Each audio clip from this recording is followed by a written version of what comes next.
Olá! Começa agora mais um Cresce Informa.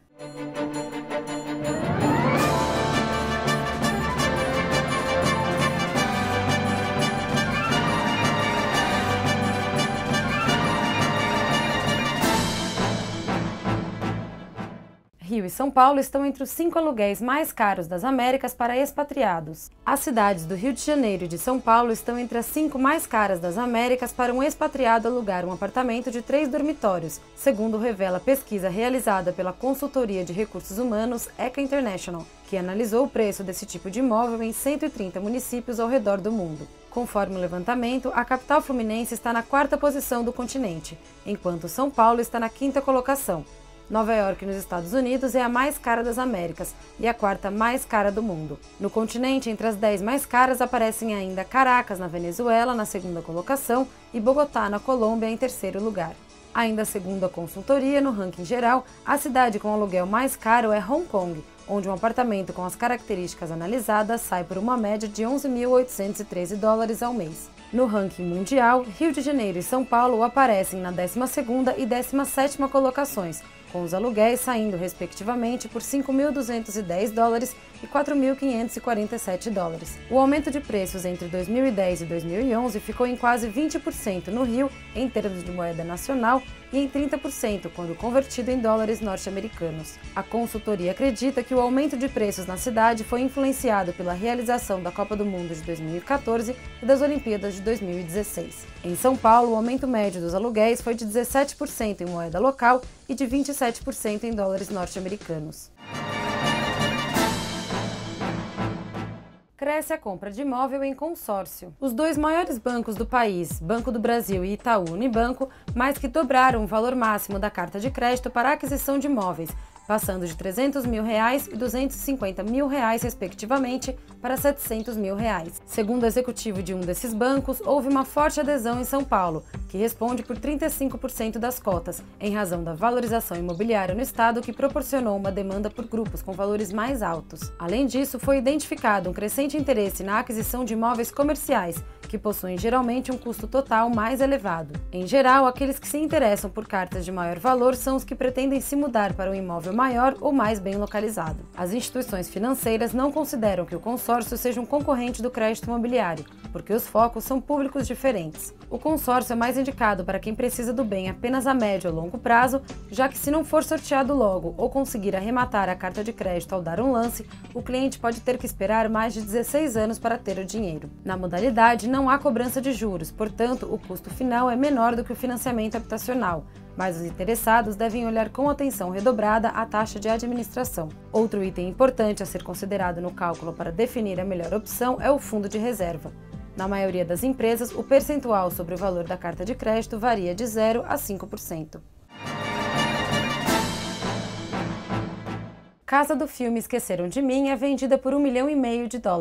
A casa, onde o personagem de Macaulay Culkin é deixado para trás por sua família, tem 3 andares, fica perto de Chicago e conta com 14 quartos. Embora a intenção dos proprietários fosse conseguir $2,4 milhões pelo imóvel, eles aceitaram um valor mais baixo. No filme de 1990, Culkin, na época com 8 anos, interpreta Kevin McCallister, garoto esquecido em casa por sua família que sai de férias.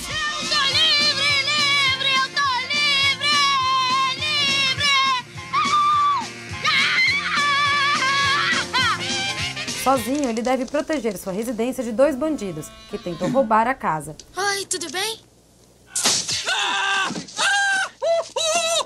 Esqueceram de Mim foi dirigido por Chris Columbus e seu roteiro foi escrito por John Hughes, de Curtindo a Vida Adoidado.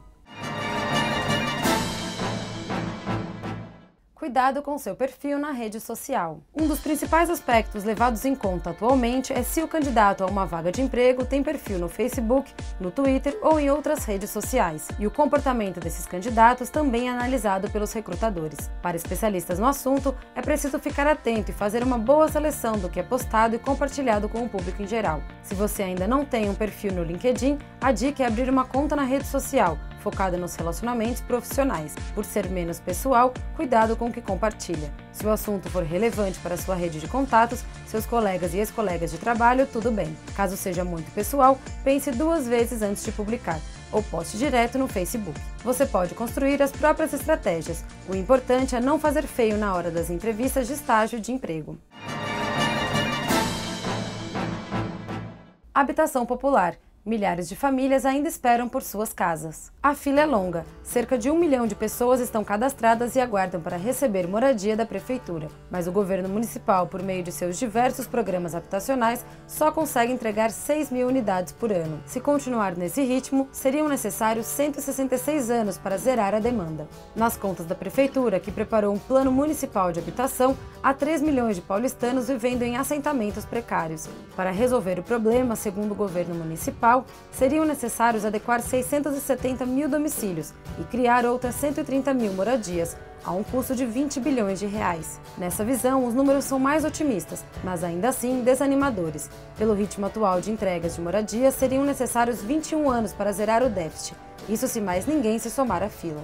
Como a conta não fecha, não param de pipocar movimentos populares que reivindicam moradia, muitas vezes por meio de invasões. Segundo os grupos que reivindicam políticas públicas de inclusão, em São Paulo há 2 milhões de pessoas morando em favelas, 2,5 milhões em loteamentos irregulares, mais de 600 mil pessoas em cortiços e 18 mil pessoas nas ruas. E, em contrapartida, existem cerca de 450 mil domicílios vazios, prédios abandonados e terrenos ociosos. A maior parte desses imóveis vazios pertence ao poder público, o que tornaria ainda mais fácil uma política de transferência aos movimentos populares. Na visão do movimento Defenda São Paulo, a utilização desses imóveis ociosos seria uma opção interessante. Com isso, o poder público ia inserir as pessoas sem moradia na malha urbana já consolidada, já que a maioria dos prédios vazios está na região central.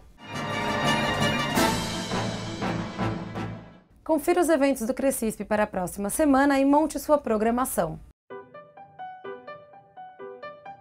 No dia 19, Quintiliano Camargo Magalhães ministra curso sobre matemática financeira, calculadora HP12C, na sede do Crescisp, às 13 horas e 30 minutos. No mesmo dia, às 18 horas, haverá palestra sobre aspectos jurídicos do uso do FGTS na aquisição de moradia própria, com Mauro Antônio da Rocha, na Delegacia Subregional de Araçatuba. Dia 20 serão realizadas 2 solenidades para entrega de carteiras aos novos corretores de imóveis do Estado, na Sociedade Brasileira de Cultura Japonesa e de Assistência Social. Os eventos acontecem às 11 e às 14 horas e serão transmitidos ao vivo pela TV Cresce. O presidente do Crescisp, José Augusto Viana Neto, aborda o tema Corretor, o dono do negócio, durante palestra dia 20 às 18 horas, na subsecção da OAB em Mogi Guaçu. Você está preparado para conseguir o que quer? Descubra na palestra de Rodrigo Pio, também dia 20 às 18 horas, no Salão Nobre da Câmara Municipal de Rio Claro. Tiago Antolini fala sobre o tema Atraso nas Obras, Questões Polêmicas, ainda no dia 20 às 18 horas, no auditório da Caixa Econômica Federal em Santana, São Paulo. Na quarta nobre desta semana, Sérgio Xavier Ferola discute o tema Recursos Energéticos como instrumento da nacionalidade. O evento acontece na sede do Crescisp a partir das 18 horas e será transmitido ao vivo pela TV Cresce. Dia 23, Maria Regina de Castro Busnello apresenta seu curso sobre documentação imobiliária na sede do Crescisp a partir das 13 horas e 30 minutos. Não perca o Cresce Esclarece desta semana. O programa vai ao ar às sextas-feiras às 10 horas, ao vivo pela TV Cresce. Participe enviando suas dúvidas para tv@crescisp.gov.br.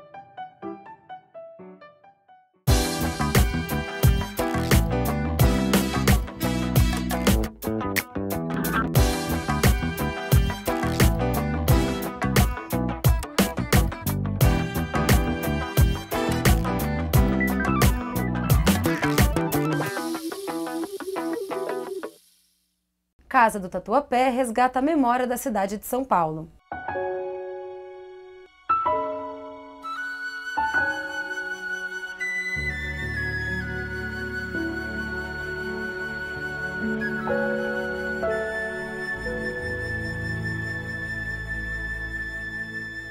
Quem anda pelas ruas movimentadas do Tatuapé não imagina que em meio a tantos prédios e pessoas esteja a edificação residencial mais antiga de São Paulo. A Casa do Tatuapé, que faz parte do Museu da Cidade, equipamento da prefeitura que administra diversos espaços, traz informações sobre o modo de vida do século XVII e também é um importante espaço expositivo do município. Essa casa aqui é considerada a casa mais antiga, sede rural da cidade de São Paulo, localizada dentro do município de São Paulo.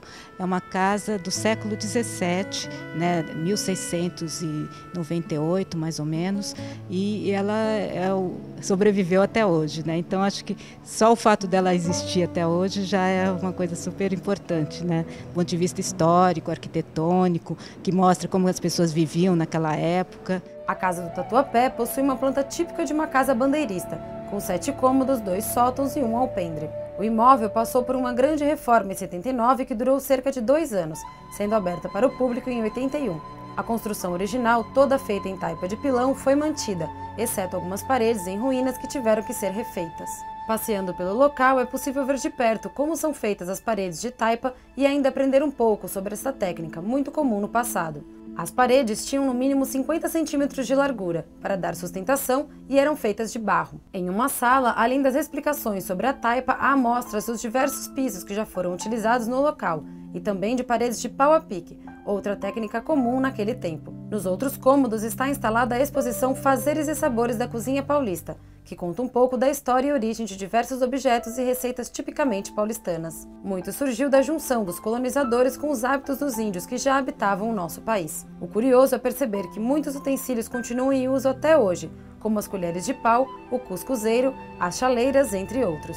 Nas paredes há cartazes com receitas de pratos doces e salgados que surgiram há muito tempo e até hoje fazem parte da alimentação de muitas pessoas. A exposição fica em cartaz até o final deste semestre. A Casa do Tatuapé fica na rua Guabiju, número 49, e tem entrada gratuita. No local há monitores para dar informações pontuais ou, se preferir uma visita guiada, basta agendar com antecedência. Mais informações através do telefone 2296-4330 ou pelo site www.museudaccidade.sp.gov.br/casadotatuapé.php. Então eu gostaria de convidar todos para vir conhecer aqui a Casa do Tatuapé, né, que é essa casa muito bonita, um espaço muito interessante para conhecer e, além disso, aproveitar para vir visitar a exposição Fazeres e Sabores da Cozinha Paulista, que está acontecendo aqui, que funciona de terça a domingo, das 9 às 17 horas, com entrada gratuita.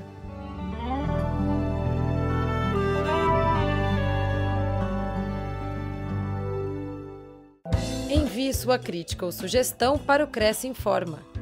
Nosso e-mail é tv@crescsp.gov.br. Sua participação é muito importante. Esta foi mais uma edição do Cresce Informa. Na semana que vem voltaremos com mais notícias. Até lá!